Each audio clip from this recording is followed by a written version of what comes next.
The book you call Meditations was never a book. It was my journal. Not a speech for applause, not a treatise for students, but a private ledger kept against forgetfulness. If these pages have crossed centuries to meet you, let them arrive as they left my hand, not as doctrine, but as reminders. This is Book 3. At dawn, Rome stirs. The clatter of hooves on wet stone, the creak of wooden carts, shutters lifting, hinges complaining to the morning air. Bakers feed their ovens. The first scent of bread floats down narrow streets. A trumpet sounds beyond the walls.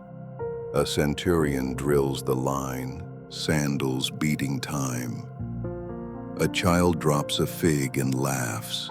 A vendor scolds. A dog barks at nothing and everything. All of it, vibrant, alive, already vanishing into memory as smoke thins above a brazier. What remains of your life is a little. You do not know how little, only that it is less than yesterday. What is past is beyond reach. What has not come does not belong to you. Only the present is yours, a point as thin as a blade of light. Guard it, live in it, spend it as a good steward spends another man's coin, carefully and for the common good. Do not waste the present on shadows, not on the gossip of the streets, not on the whispering of courts, not on the theater of clever men who delight in sound and leave sense unattended. Ask of each thought, is this necessary? Does it help me act with justice, temperance, courage, wisdom? If not, release it, as a hand opens and lets smoke escape.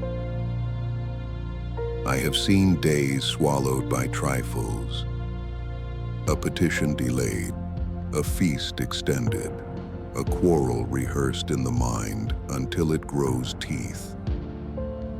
To win back time, begin with the next breath, return the mind from spectacle to duty. Men say many things. They praise and they blame. Yesterday they cheered a general born in triumph beneath arches wreathed with laurel. Today they mock a servant whose name they never learned. What is fame but a noise that dies in other minds?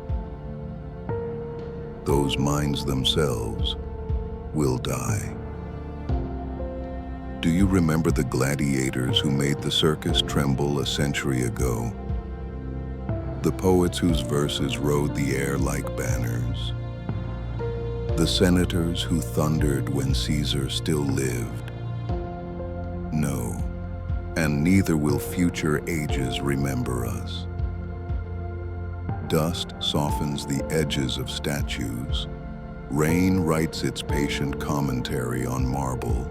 Laurel crowns rot into threads in the ground. Let reputation be the echo of good work, not its aim. If it comes, receive it as you would a passing breeze. If it does not, do not chase it like a child after a butterfly. To hunger for fame is to beg at the tables of the dead. You ask what the work is, the same as always. To wake and keep your ruling mind straight. To speak the truth without edge or theater. To do the next just act, whether or not it is noticed. To bear what must be borne, without complaint dressed as philosophy. If a neighbor insults you, do not repay him with bile. If a soldier falters, lift him, do not scorn him. If a child asks foolish questions, answer with patience, for ignorance is only youth. If you are placed in a high seat, remember you sit on wood and wool, not on divinity. If you are placed in a low seat, remember the height of the mind does not need a platform. Consider the scale of things. From above, a city is a stain of light upon the skin of the earth. Armies are swarms. Courts are beehives with finer robes. The emperor is a speck among specks. What then is the proper size of your ambition? To become good. That is large enough for a life and small enough for a man. Do not say, I have no power. You have power over judgment. You have power over intention. You have power over whether your hand returns injury or returns good. Events do not consult you, but your response is entirely yours. Here is sovereignty, the only throne no consul can grant and no mob can overturn. There is a citadel within you, stronger than any fortress Rome has built. Its walls are reason. Its gates are guarded by judgment. Within it, you are emperor of yourself. Enter often and repair the stones that shift when fear presses, when appetite whispers, when vanity rattles the latch. Withdraw often, but not into the countryside only. Withdraw into yourself. There is a quiet court within, where the judge does not accept bribes, and the law is simple. Enter it when the market is loud, when the barracks grow rough, when the palace begins to smell of vanity. Sit there a short while. Wash the mind of clinging images. Then return to the work with steadier hands. I have walked the plague camps, the Antonine pestilence taking breath from boys whose names I never learned. I have watched the proud cough red into linen, and the humble fold their hands to die without complaint. I have signed orders at midnight while the fever moved through the city like a wind with teeth. I have paced the banks of the Danube, where winter binds water to iron and men to necessity. In these places, reputation is a rumor, and only character will stand to the end. Think of the men whose names filled childhood, conquerors, orators, lovers of applause. Where are they now? Dust remembers dust. Once the forum rang with names shouted to the heavens, generals carried in triumph, poets crowned with laurel, tongues that set the Senate aflame.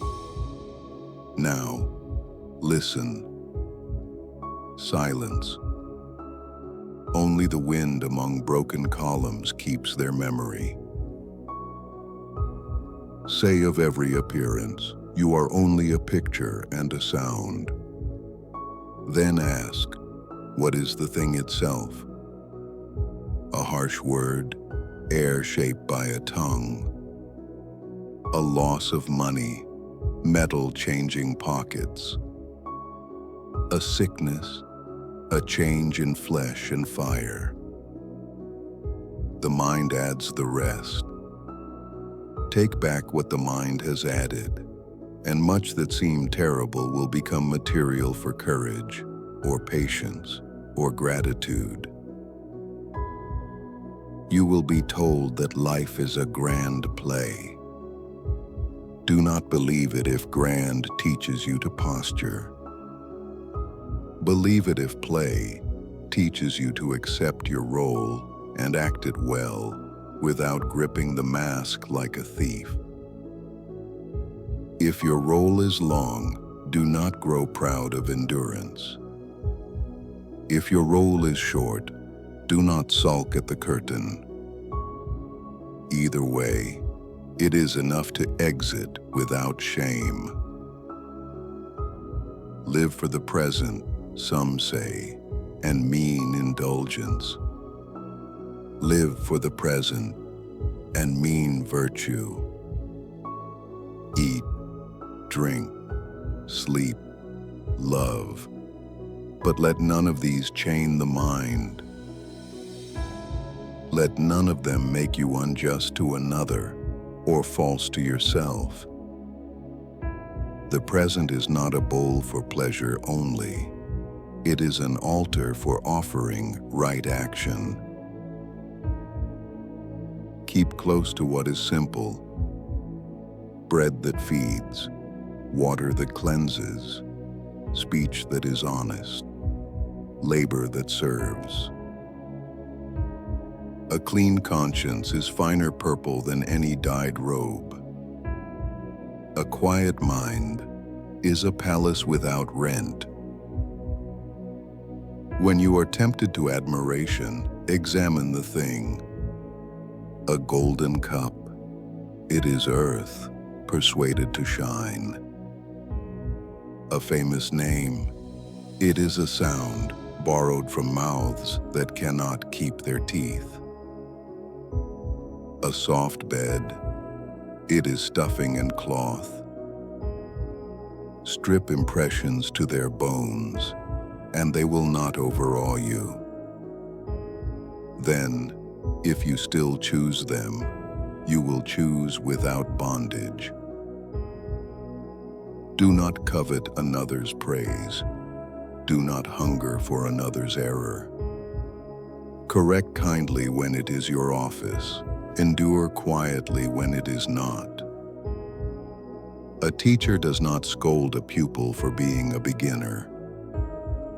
You too are a beginner in greater things. Remember how often you have regretted speech and how rarely silence. Speak little. Say what you believe. Let your words be tools, not ornaments. If you must adorn something, adorn your intention. Make it plain. Make it clean. Make it fit for the common good. You will hear that the gods are far. They are not far from reason, and reason is within you. If the gods govern, trust their ordinance. If nature alone arranges things, align with nature's law. Either way, virtue is the safest harbor. Do not bargain with providence. Ask only this: grant me to act justly whatever comes, and to bear whatever follows without bitterness. When sleep fails and thought turns in its cage, remind it gently. What is past is beyond alteration. What is to come is beyond possession. What is present is manageable if I manage my mind. Return it to breath, to posture, to the task at hand. A straight back is often the beginning of a straight thought. You will leave life, whether praised or blamed. You will leave life, whether you kept the law within or broke it. Which departure do you prefer? Do not answer with lips, Answer with today. Answer with the next act and the next. If you are injured, ask what part of you was truly struck. The body, it was always subject to blows. Your property, it was always on loan. Your reputation, it was always the child of other minds. What remains untouched, unless you surrender it, is the ruling reason. Guard that citadel. Fortify it with honest judgments, and the city of your soul will not fall. When you are pulled by many directions, remember the axis. The mind turns the world it inhabits by how it judges what it meets. If you judge in harmony with nature, the turning is smooth. If you judge in obedience to fear and appetite, the turning grinds. Oil the axle with simple maxims. Is this necessary? Is this just? Is this in my control? Is this fitting for a citizen of the world? I have buried those I loved. The ache returns without being asked. When it comes, I do not deny it, nor drown in it. I say, this too is human. Let it pass through, and leave me kinder to those who suffer. Grief is a season, not a sentence. On the frontier, snow writes its law upon men who fancy themselves exceptions.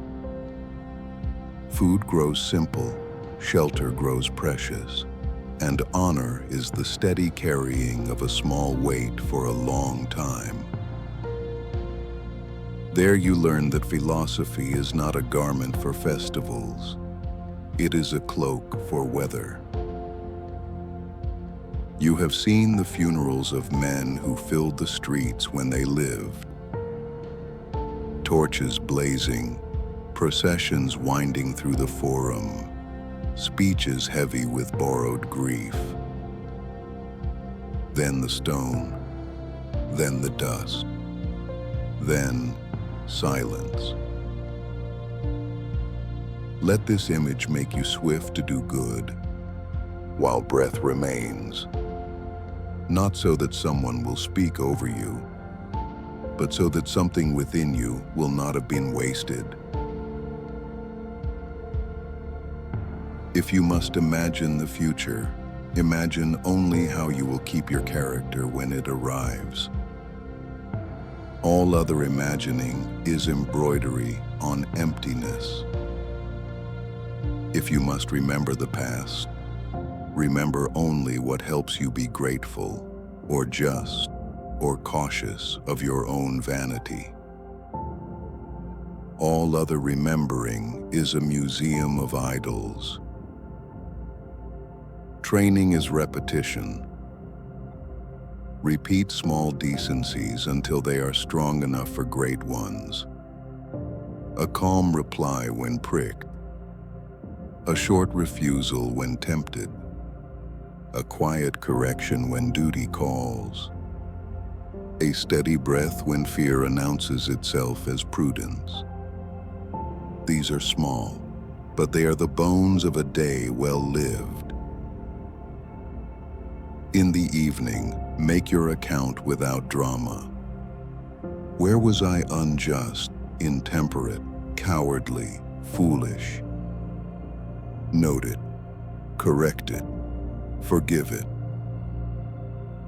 Where was I steady, fair, moderate, thoughtful? Note it, repeat it, be grateful. Then close the book and rest. What remains of your life is a little. Do not spend it as if it were limitless. Do not hoard it, as if it were yours to keep. Spend it like a wise man spends coin entrusted to him on the necessary for the common good, without spectacle, without delay. By this fire, by these stars that outlast empires, I swear again to myself, I will not waste what remains. If the gods grant me dawn, I will rise. If they grant me hardship, I will endure. If they grant me nothing, I will leave content, knowing I lived as a man should. The book you read was my journal. The life you live is yours. Do not stand in the forum of other minds, pleading for approval. Do not build an altar to your own name and call it purpose. Hold the present as a craftsman holds a tool. Use it. Shape what is within your reach. Release what is not. Then, whether the world speaks well or ill, you will have lived a short life greatly, which is to say, a human life rightly. This is Book 3.